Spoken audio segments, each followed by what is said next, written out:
Yai, dai, dai, yai, yai, yai, yai, yai, dai, dum. Ay, yai, yai, yai, dum. Yai, dai, dai, dai, dai, yai, dai, dai, yai, dai, dai, ay, yai, dai, dai, yai, dai, dai, dai, dai, dum. Yai, dai, dai, dai. Yay, die, die, die, die, die, die. Yay, die, die, die, die, die, dum. Yada, die, die, die, die, die, die, die, die, die, die, dum. Ay, ay, ay, ay, die, die, die, die. Yay, die, die, die, die. Ay, ay, ay, ay, ay, ay, die. Yai, dai, yai, dai, dum. Yai, dai, dai, dai, dai, yai, yai, dai, dai, dai, da, dum. Ay, yai, dai, dai, dai, yai, dai, dai, yai, yai, dai, dai, dum. Yai, dai, dai. Ay, yai, yai, yai, yai, yai, yai, yai, dai, dai. Ay, yai, dai, dai. Yada, dai, dai, ay, ay, dai. Ay, yai, dai, dai, dai, dai, dai. Yai, dai, dai, dai, dai, dai, dai, dai, dai. Yai, yai, yai, dai. Yai, dai, dai, dai, dai, dai, dai. Yai, dai, dai. Yai, dai.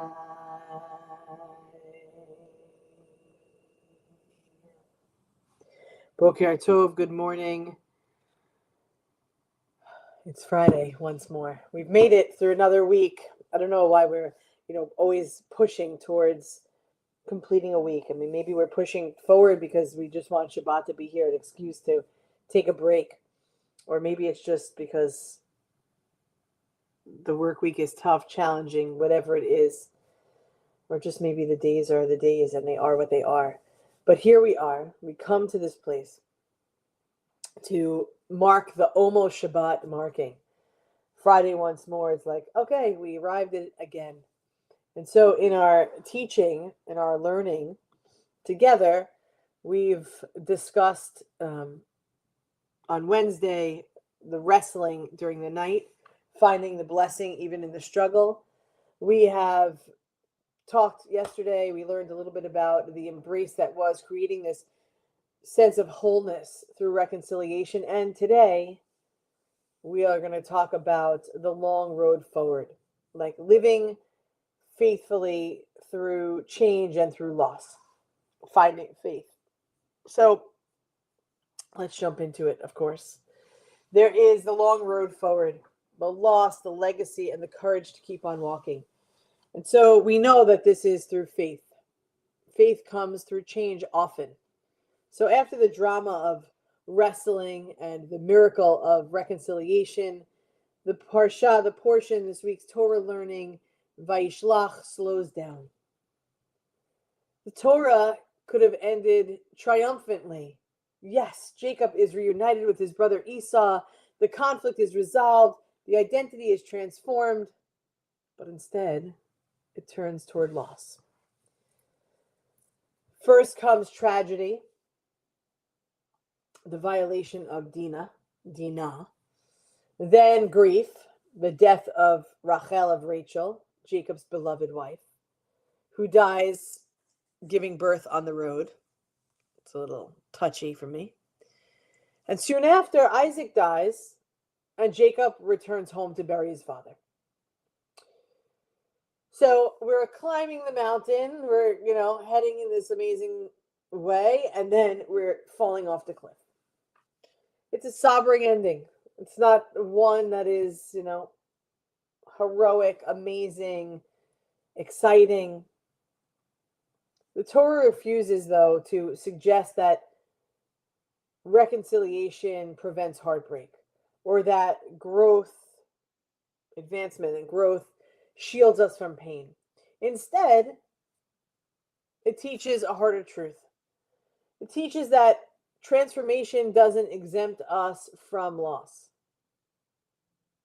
But, however, and it equips us to live through it. So Rachel's death is especially wrenching. And she's not buried in the family's plot, in the family's cave, but rather on the road, b'derech. The Torah emphasizes in the middle of the journey. The rabbis say that Rachel weeps eternally for her children, standing as a symbol of compassion and accompaniment for those who struggle. Her burial place becomes a promise that no traveler is ever truly alone. I watched a reel, I think it was on Instagram, maybe it was Facebook, I think it was Instagram though,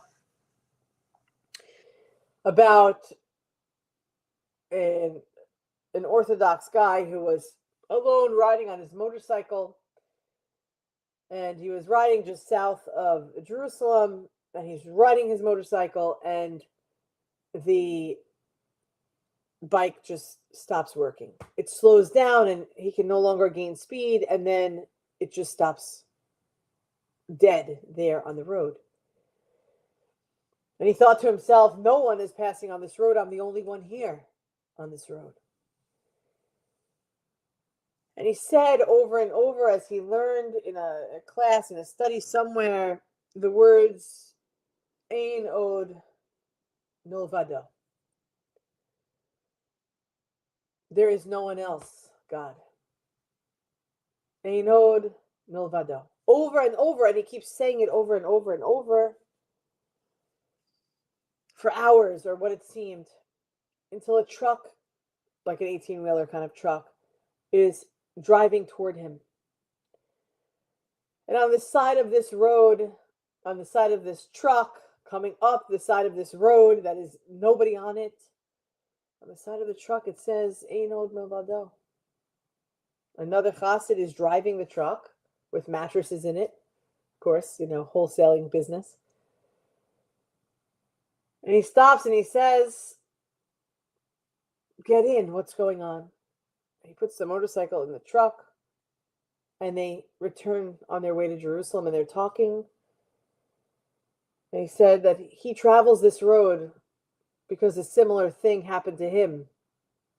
It was without end, but it was an ending right there in the road until someone picked him up. And he said, I come down this road, and I will continue to come down this road because there is none else. For them, they said Hashem, God, being, spirit, universe, whatever it is, that paths are meant to cross. That this was a tragedy. This guy was stopped in the middle of the road, and he had no one and nowhere to go and nothing in sight. But the hard truth was, we are equipped to live through whatever it is, and please God, that there'll be someone there to meet us, to greet us, to help us navigate what is difficult. So when the rabbis say that Rachel weeps eternally for her children, standing as a symbol of compassion and accompaniment for those who struggle, her burial place, b'derech, on the road, becomes a promise that no traveler is ever truly alone.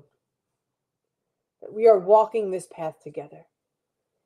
Jacob names the place and marks her memory, and then keeps walking.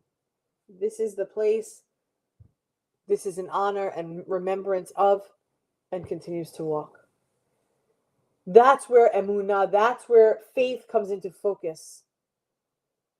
Emunah, often translated as faith, but in its deeper meaning is trust. The decision to remain anchored even when the ground beneath us is shifting. It's not certainty. It's not understanding. It's in the quiet, resilient courage to keep on going when answers are unavailable. It is the resilient courage to keep on going when answers are unavailable. Jacob's journey began many portions ago with the ladder and the dream. Remember it? And now it continues with the limp, a grave on the road, a name changed forever to Yisrael. He's no longer the only one who grasps or flees. He's the one who wrestles. He's the one who reconciles. He's the one who grieves. And he still chooses life. This is the legacy of Vayishlach. Judaism does not offer theology that denies pain. We know it. In fact, almost every portion in Torah, every facet of our faith tradition comes with pain, adversity, questioning, uncertainty. But what Judaism does offer is a path that sanctifies perseverance. We mark graves. We grieve deeply. We remember, and slowly we learn to take the next step. Rachel's burial on the road teaches us something essential. Not all closures are neat. Some losses remain unhealed. Some questions travel with us, and yet holiness accompanies us even there. The prophet Jeremiah, not the bullfrog, but the prophet, later imagines Rachel crying out and God answering her, "There is hope for your future." Hope not because the suffering ends, but because meaning does not. As we reflect on this teaching, on this learning together, on this story, on the parts of the story, where in our lives are we being asked to keep walking, even without clarity, even when grief still is present? How might we practice emunah, faith, or trust this week, not as a belief in happy endings, but in a trust in our own capacity to carry what life places in our hands? As Vayishlach teaches us what it means to become Yisrael, to wrestle honestly, to make peace courageously, and to keep walking faithfully, carrying love, loss, and blessing together. May we learn from Jacob not how to avoid pain, but how to live meaningfully through it. May we move forward with emunah, trusting that even on the road, even in grief, God will still meet us. Beloved friends, together we journey, together we learn, together we grieve, and together we step forward with trust and truth and faith. Thank you for being with me this morning, Jennifer and Bet, Margaret, Ann, Corey, Paula, Eileen, Elisa, Linda. A blessing truly to be with you. Shabbat Shalom. I will be back here at 6:30 to bring in Shabbat with you. If you have not RSVP'd yet to our Hanukkah celebration in person at Mongo's, how exciting it will be to be together in community with great coffee and desserts and things post service and celebration. That is on February 19th. Everyone is welcome. Please RSVP. If you don't know how, I'll gladly, actually, I think maybe the link is here. Let's see. Yeah, there's the posting the link. Click on the link and maybe you'll be able to join us, bring your family, bring your friends. Everybody is welcome. It'll be a chance to celebrate the light and the joy that we have in life, even when we're walking into uncertainty, even when life takes us in whatever way it does. Am Yisrael Chai, as Jews, as humans, let us live. Am Yisrael, Am Yisrael, Am Yisrael Chai. Am Yisrael, Am Yisrael, Am Yisrael Chai. Am Yisrael, Am Yisrael, Am Yisrael Chai. Am Yisrael, Am Yisrael, Am Yisrael Chai. Ora Avinu Chai. See you at 6:30. Can't wait. Have a great day, everyone.